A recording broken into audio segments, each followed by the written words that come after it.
Ang isang minor criteria pa yan, may mga pag-iisip na wala na siyang halaga.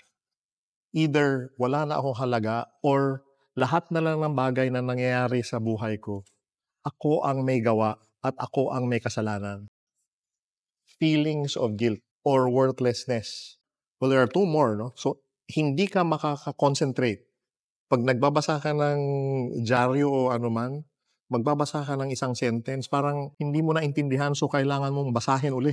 At pangatlong beses, pang-apat na beses, hindi pa rin tumatalab.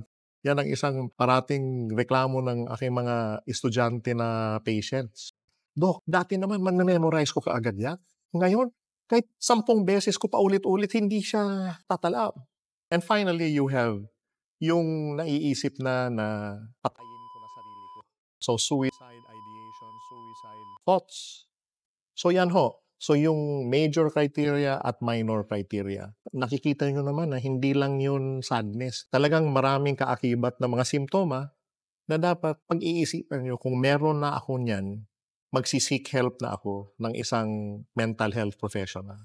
For other mental health concerns and questions, please do not hesitate to put them below.